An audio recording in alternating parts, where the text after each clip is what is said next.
അസ്സലാമലൈക്കും, എല്ലാവർക്കും ഷിസാസ് കുക്ക് വേൾഡിലേക്ക് സ്വാഗതം. ഇന്ന് ഞാനൊരു അടിപൊളി പുഡിങ്ങിൻ്റെ റെസിപ്പിയുമായിട്ടാണ് വന്നിട്ടുള്ളത്. വളരെ സിമ്പിളായിട്ടും ടേസ്റ്റി ആയിട്ടും നമുക്ക് തയ്യാറാക്കിയെടുക്കാൻ പറ്റുന്ന നല്ലൊരു പുഡിങ്ങാണിത്. എല്ലാവരും ഇതൊന്ന് ട്രൈ ചെയ്ത് നോക്കണം. ഇനി നമുക്കിത് എങ്ങനെയാണ് തയ്യാറാക്കുന്നതെന്ന് നോക്കാം. ഞാൻ ആദ്യമായിട്ട് ഇവിടെ ഒരു 2 ഗ്ലാസ് പാലാണ് എടുത്തിട്ടുള്ളത്. 1/2 ലിറ്റർ പാലെടുത്തിട്ടുണ്ട്. ഇനി നമുക്ക് ഫ്ലെയിം ഒന്ന് ഓണാക്കാം. അതിനുശേഷം ഇതിലോട്ട് ആവശ്യത്തിന് പഞ്ചസാര ചേർത്ത് കൊടുക്കാം. ഇനി ഇതൊന്ന് തിളച്ച് വരട്ടെ. ഞാനിവിടെ വേറൊരു ബൗളിൽ ഒരു 3 ടേബിൾ സ്പൂൺ പാലെടുത്തിട്ടുണ്ട്. അതിലോട്ടൊരു 2 ടേബിൾ സ്പൂൺ കസ്റ്റാർഡ് പൗഡറാണ് മിക്സ് ചെയ്യുന്നത്. അത് നമുക്ക് കട്ട കെട്ടാതെ ഒന്ന് മിക്സ് ചെയ്തെടുക്കാം.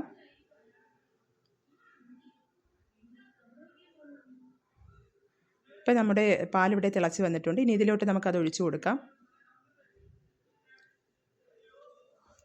ഇനി ഇതെല്ലാം കൂടെ നല്ലതുപോലെ ഒന്ന് ഇളക്കി കൊടുക്കുക. നല്ലതുപോലെ മിക്സ് ചെയ്തുകൊണ്ടിരിക്കണം.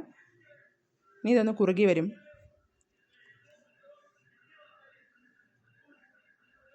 ഇപ്പോൾ ഇവിടെ ഒരുവിധം കുറുകി വന്നിട്ടുണ്ട്. നല്ല തിക്കായി വരുമ്പോഴത്തേക്ക് നമുക്കിതങ്ങ് ഫ്ലെയിം ഓഫ് ചെയ്യാം. ഇനി ഞാനിവിടെ പുഡിംഗ് സെറ്റ് ചെയ്യാൻ വേണ്ടിയിട്ട് ബ്രെഡാണ് എടുത്തിട്ടുള്ളത്. ബ്രെഡിൻ്റെ സൈഡെല്ലാം ഒന്ന് നമുക്ക് കട്ട് ചെയ്തെടുക്കാം. അപ്പോൾ ഞാനത് ഇവിടെ കട്ട് ചെയ്തെടുത്ത് വെച്ചിട്ടുണ്ട്. ഇനി നമുക്കൊരു പുഡിംഗ് ട്രേ എടുക്കാം. ഇനി ഇതിലോട്ട് നമുക്കത് സെറ്റ് ചെയ്യാം. ആദ്യമായിട്ട് ഞാനിവിടെ ബ്രെഡാണ് വെച്ച് കൊടുക്കുന്നത്, ഫസ്റ്റ് ലെയറായിട്ട്. അതെല്ലാം വെച്ച് കൊടുത്തതിന് ശേഷം ഇത് തിളപ്പിച്ച പാലിൽ പഞ്ചസാരയും കൂടി ചേർത്ത് തിളപ്പിച്ച പാലാണ്. അത് ആറിയതിന് ശേഷം നമുക്കിതിൻ്റെ മുകളിലോട്ടൊന്ന് ഒഴിച്ചു കൊടുക്കാം. ഇനി അടുത്ത ലെയറായിട്ട് നമുക്ക് ഈ കസ്റ്റാർഡിൻ്റെ മിക്സ് ഒഴിച്ചു കൊടുക്കാം. ഇനി ഞാനിവിടെ എടുത്തിരിക്കുന്നത് തേങ്ങയാണ് എടുത്തിരിക്കുന്നത്. ഫ്രഷ് തേങ്ങ ചിരുകിയതാണ് എടുത്തിരിക്കുന്നത്. നമുക്ക് ഡെസിക്കേറ്റ് കോക്കനട്ട് ഉണ്ടെങ്കിൽ അതായാലും മതി, അതിട്ട് കൊടുക്കാം. ഇത് നിർബന്ധമില്ല, ഓപ്ഷനിലാണ്. ഇനി അടുത്ത ലെയറായിട്ട് ബ്രെഡ് വെച്ച് കൊടുക്കാം. ഇപ്പം ഞാനിവിടെ ബ്രെഡ് വെച്ച് കൊടുത്തിട്ടുണ്ട്. ഇനി നമുക്ക് വീണ്ടും പാലിൻ്റെ മിക്സ് ഒഴിച്ചു കൊടുക്കാം.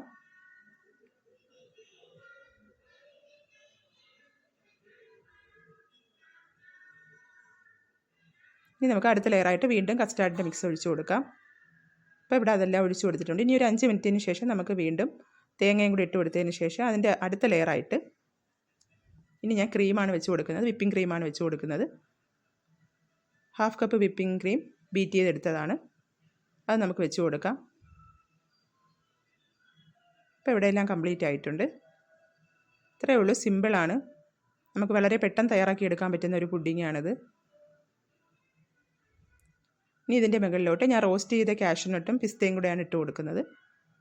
നമുക്ക് ഓരോരുത്തർക്കും ഇഷ്ടമുള്ളതുപോലെ ഏത് നട്ട്സ് വേണമെങ്കിലും ഇട്ട് കൊടുക്കാവുന്നതാണ്. അപ്പോൾ നമ്മുടെ പുഡിങ് ഇവിടെ റെഡി ആയിട്ടുണ്ട്. എല്ലാവർക്കും ഇഷ്ടപ്പെട്ടെന്ന് വിചാരിക്കുന്നു. ഫ്രിഡ്ജിൽ ഒരു 3 മണിക്കൂർ വെച്ചതിന് ശേഷം നമുക്കിത് പുറത്തെടുത്ത് കട്ട് ചെയ്ത് കഴിക്കാവുന്നതാണ്. അപ്പോൾ എല്ലാവരും എൻ്റെ വീഡിയോ കണ്ട് ഇഷ്ടപ്പെട്ടെങ്കിൽ ലൈക്ക് ചെയ്യാനും ഷെയർ ചെയ്യാനും സബ്സ്ക്രൈബ് ചെയ്യാനൊന്നും ആരും മറക്കരുത് കേട്ടോ. അപ്പോൾ എല്ലാവരും ഇതൊന്ന് ട്രൈ ചെയ്ത് നോക്കൂ.